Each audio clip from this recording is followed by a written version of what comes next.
Hey guys, welcome back to another video. If you don't know me, my name is Dazzlin, and today I'm going to be giving you all the tips that you need to know when traveling to Tulum, Mexico. If you're interested, keep on watching. If you haven't, make sure to turn on your post notifications and don't forget to hit that subscribe button. Now, let's get into the video. One thing I would say about Tulum, like something you need to know, is transportation. So Tulum is about an hour and 30 minutes away from Cancun. We flew into Cancun and then had to drive all the way down to Tulum. So I would 100% recommend finding a means of transportation, and the cabs will try to finesse you. I had to take a cab from one terminal to another to meet up with the group of people that I was with, and they charged me $15. They started at $30, but I kind of, I finagled, I negotiated with them, because if you automatically accept the first price that they have, they will finesse and they will make money off of you. So 100%, if you can get a car, I would recommend renting a car. My transportation to leave at the last day of my trip is literally $90. So the transportation that I had arranged for my last day in Tulum to get back to Cancun is $100. That's the cheapest. They base it off of the price of the car, not how many people are in it. So if you have more people, you can definitely split the cost, but that's just something to be mindful of, that the hour and 30-minute long transportation is gonna cost you a little bit of money. They do have a bus here called the Ado bus. It's like ADO, that's how it spells. And that's around $14, but a little bit more time. It usually takes about 2.5 hours, and then you have to stop at Playa del Carmen and then go to Cancun. But if you don't have a lot of time to waste, I would recommend just getting a private transfer. And then with your private transfer, I would just make sure you confirm and reserve and make sure they're actually coming to pick you up, because yesterday we were waiting almost 2 hours and we had to pick a different car. Another tip that I thought of when coming to Tulum is the exchange rate. So coming here, I didn't bring any pesos, which was probably the wrong idea. So before coming to Mexico, I would highly recommend changing your money and bringing pesos. If you don't do that, you have to use American dollars, which gets confusing because each town, each restaurant, each excursion seems to have their own exchange rate. So the currency and the change to regular dollars to pesos, and then some places add on a few, some places take off a few. If you have American money and you don't have service to check the conversion, you can get finesse and some of your money can get taken. Also too, if you have card, they'll probably add on or tack on a few extra dollars. That's one thing I would say, is if you're coming to Tulum, get your money situation right. Probably use a card that doesn't charge you any fees, because this exchange rate and currency prices are just really, it's getting a little annoying because you don't know how much you're actually spending. And I feel like most of the time we're getting finessed and they're taking more money off of the top. So one, come in pesos if you don't bring pesos from US dollars. Two, try to use a card. If you don't use a card, three, just download a currency exchange rate app or something so you can do it as you're making transactions, so you see that you're not getting scammed. Another tip, the cabs, we're about to go out tonight, but people have been saying that cabs range anywhere from $30 to $50-$60 one way, which is absolutely insane. So we have to figure out another situation. We got scooters for a day, so we're gonna see how those go. But definitely, if anything, I would rent a car. If I were to come to Tulum, I would definitely rent a car, because the taxi situation is gonna get racked up in a couple of days. You can walk, you can bike ride, but if you really just want to be effective and efficient and get from place to place, I would say get a car. And then lastly is the beach. So there is a major seaweed thing happening at a lot of places. I know a lot of places that I go to, especially tropical destinations, people want to know about the seaweed issue or the problems. So coming to a beach second day in Tulum, I would say there is a lot of seaweed. The water was very warm. Once you pass the shore, the bottom has no rocks, very clean. I feel it, it feels smooth. But the beach does have a collection of seaweed.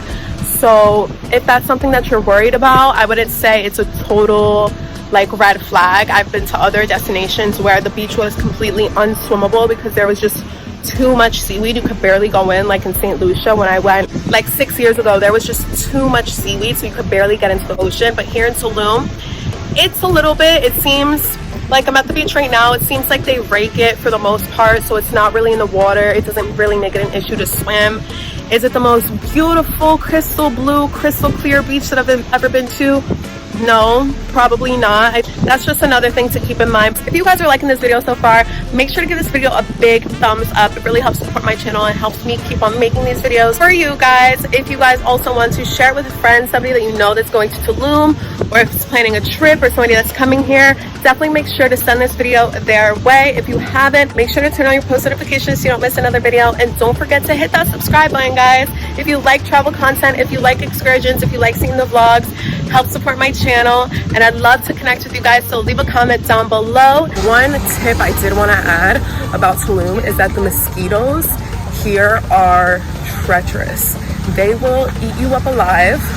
I always get bitten and eaten up whenever I travel, but Tulum is ridiculous. Like, the amount of bugs here is crazy. Like, when I tell you I sat down for 2 minutes to read the menu and order my food, and I got bitten up, I have like at least 10 bites. So Tulum has a lot of mosquitoes. Bring your bug spray. I mean, that's just pretty self-explanatory when you're coming on vacation, but just this region in general, you will get eaten up alive. So that's just something to keep in mind when you go out. Like, just bathe yourself in bug spray. So a few more things to know about Tulum. I would say, one, everything here in Tulum is pretty spread out. You have like the hotel districts, then you have the clubs and the beach clubs and the bars and the restaurants, and then you have La Federal, which is like the main street with all the shops and different like hostels and things like that. And then you have La Valeta. Like, everything is, if you've ever been to Cancun and you saw everything's on one strip and everything's consolidated and close, this is not like that. Tulum, you definitely need a car or a scooter, or you're gonna pay a lot in taxis, because taxis are also a scam and a ripoff. But everything is pretty much spread out. You can use a bike. Yesterday I biked from my hostel all the way to like the beach club strip, like 20 minutes. It took a lot of energy, so I would just find a different means of transportation, because everything here in Tulum is pretty spread out. We did have a couple power outages here. They only lasted about 10 to 15 minutes, nothing to be afraid of. But when we were in the Airbnb, the power outage did affect our front gate lock, and our door was wide open. And we also had a cartel warning from a local that same night, within minutes of the power outage happening. So it was a little scary, but they don't happen too frequently. I've been here for a week and I've only experienced 2 power outages, but they're really, really short. And then one more thing I would keep in mind is the scams. Like, you come to Mexico, you're gonna get ripped off, you're gonna get scammed. I had an incident where I rented a bike yesterday and I came to return it, and the worker literally went all the way back to Playa del Carmen. He takes people's IDs and passports as a deposit. My flight was coming early in the morning, and he said he wasn't gonna be here till 2-3 hours later. And he was texting me on WhatsApp, and he's like, well, if I come back, you have to give me 300 pesos for my gas. He came back, I got my ID, and I literally am still here, and I'm like avoiding him because the freaking bike thing is right in front of my hostel. I'm not giving him money. You left the establishment with my identification, and you went to a whole different like location an hour away. I'm not paying for your gas. I met some people at the hostel.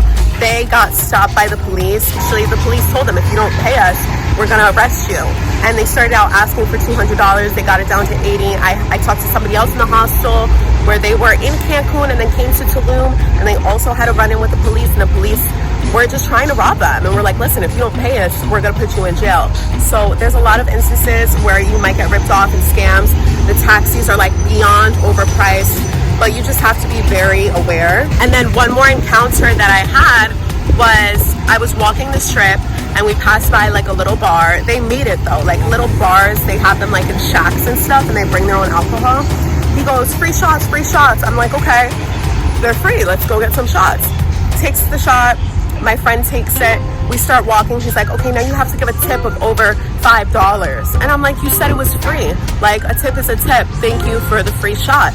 And he really pressed me. He got in my face. He was like, no, you're gonna give a tip of over $5 because Mexicans work so hard and this is our country, da-da-da-da. But like, to the point where he got very upset and he got in my face and he was like, you're gonna give me the $5. So pick and choose your battles. We didn't want to start problems, we just gave it to them. But just be aware, be cautious, because some people here, they'll do anything for money and you don't want to get into any problems. And that's it for today's video. If you like this video, make sure to give it a big thumbs up. If you haven't, make sure to go check out vlog number 1, 2, and 3, where you will find all the excursions and activities from my Tulum trip. Make sure to turn on those post notifications, and most importantly, don't forget to hit that subscribe button, and I'll see you guys next time.